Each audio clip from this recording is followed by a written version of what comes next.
पिछले कई महीनों से एक मामला जो है वो तूल पकड़ते जा रहा है। अब तो बक्सर के सांसद यानी आरजेडी से सांसद हैं सुधाकर सिंह, उन्होंने अलग मोर्चा खोल दिया है। दरअसल अगर कहें तो रिशु श्री के मामले को लेकर अब तहकीकात बढ़ने वाली है। कई लोग इसके जद में आने वाले हैं। कुछ जो सरकारी मुलाजिम हैं वो भी आएंगे।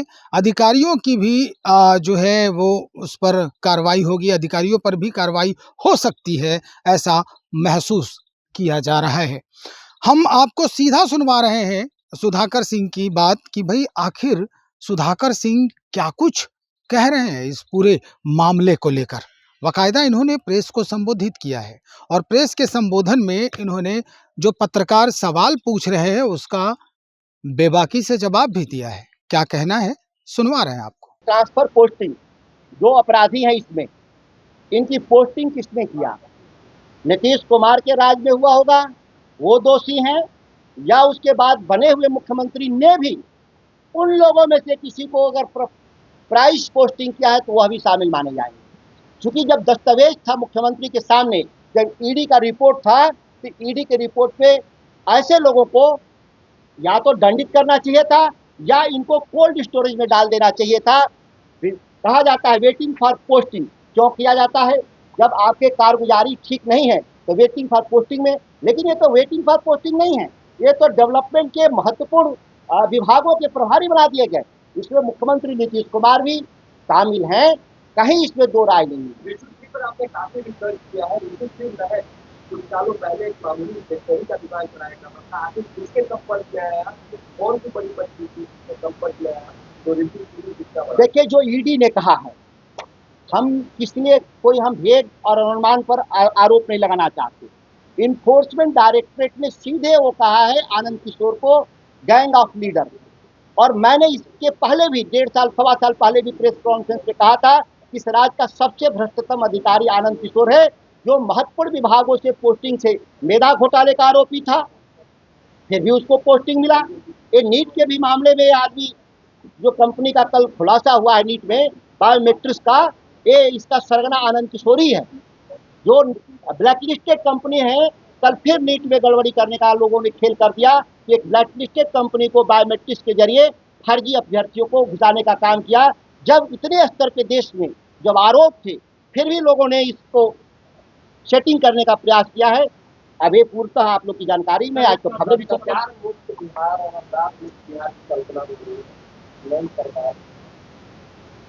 नहीं, संजीव हंस का जो मामला था, एफिडेविट में लिखा हुआ है ईडी के एफिडेविट में कि संजीव हंस का जो मामला था 4/2024 इसी से रिशु श्री का मामला है। और आपने संजीव हंस पर जब कार्रवाई जो अडानी पावर प्रोजेक्ट पर भी मामला उठाया था उसने, और कहा था कि ये बहुत बड़ा एक मामला अडानी पावर प्रोजेक्ट है, और अडानी पावर प्रोजेक्ट से संजीव हंस से शुरू होकर ये मामला रिशु श्री पर है। तो कहीं ना कहीं ये भारत सरकार और जो तत्कालीन बिहार सरकार था उसके खींचतान का भी परिणाम नहीं, मैं ये मानता हूँ स्पष्टता, घोटाले में शामिल ज्यादातर कंपनियां गुजरात की हैं। यह केंद्र सरकार के इशारे पे हो रहा था। गलती से जो हमारी जांच एजेंसियां हाथ डालने से पहले जान गई होती कि गुजरात के लोग हैं तो शायद ये जांच नहीं हुआ होता।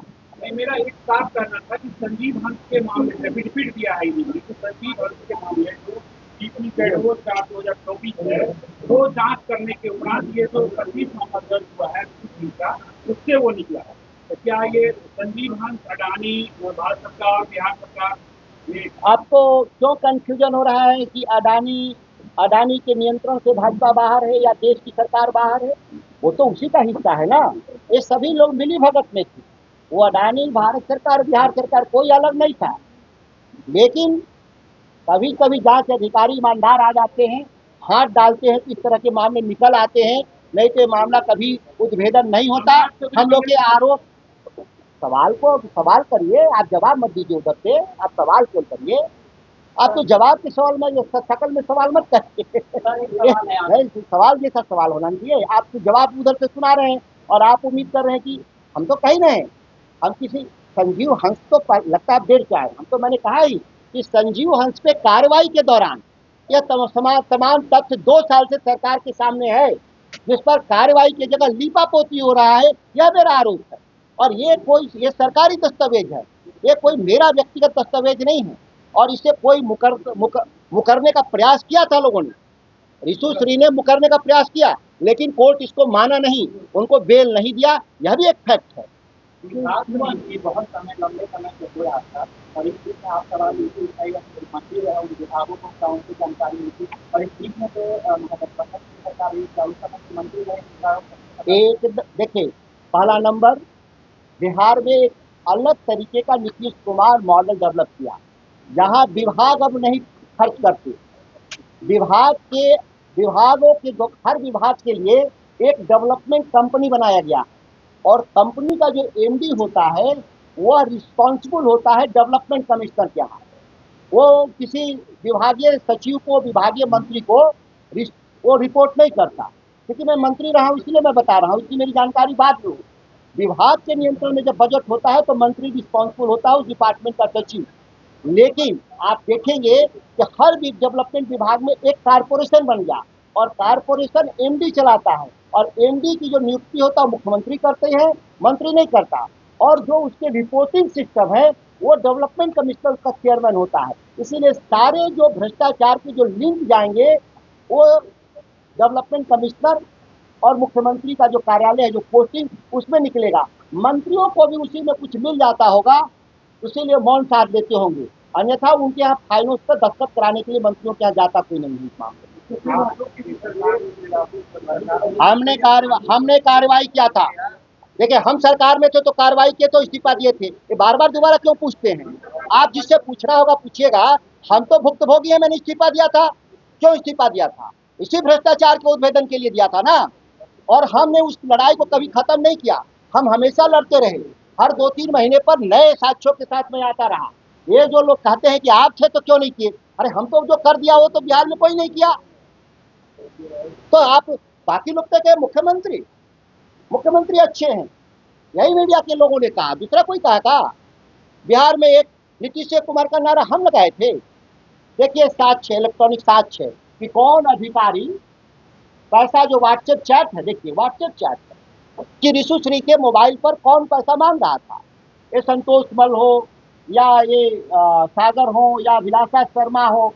देखिए संतोष कुमार मल है, 5 केजी मांग रहे हैं, ये 5 किलो चावल मांग रहे थे क्या? ये कह रहे हैं कि 11 बार मैं कॉल किया, तुम कॉल क्यों नहीं उठा रहे हो सकता है उसके पास 5 केजी समय ना हो। जब उसको 5 किलो मिल गया, उपलब्ध हो गया, तो कॉल उठाया, कहा कि जी भाई साहब मैं भेज रहा हूँ। देखिए मैं ये कह रहा हूँ कि जो हमने डायरेक्ट आरोप नहीं लगाना चाहते, मंत्री इसलिए नहीं कि इसमें किसी मंत्री का नाम नहीं है, इसमें सारे आईएएस अधिकारियों का नाम है। मंत्रियों का भी नाम अगर होता तो मुझे कोई भय नहीं था पढ़ने में। जब अब मुख्यमंत्री को नहीं भय है नाम पढ़ने में, तो ये मंत्रियों से मैं कोई भय खाता हूँ? लेकिन कोई नाम नहीं है, इसीलिए मैं किसी मंत्री का नाम नहीं लिया। निष्पक्ष जांच होगा तो मुख्यमंत्री कार्यालय तो मुख्यमंत्री तक तो बात जाएगी ही, मंत्री भी शायद उसमें फंसेंगे, मुख्यमंत्री इसमें नहीं बचेंगे अगर निष्पक्ष जांच होगी तो। आपको नहीं लगता है कि नीतीश कुमार मुख्यमंत्री का पद क्यों छोड़े? यही ईडी का एफिडेविट था मुख्यमंत्री को पद छोड़वाने के लिए, नहीं तो मुख्यमंत्री कोई पद छोड़ने वाले नहीं थे। यह दस्तावेज ही था जो ब्लैकमेलिंग में उन्होंने भाजपा ने इस्तेमाल किया, उनसे इस्तीफा ले लिया।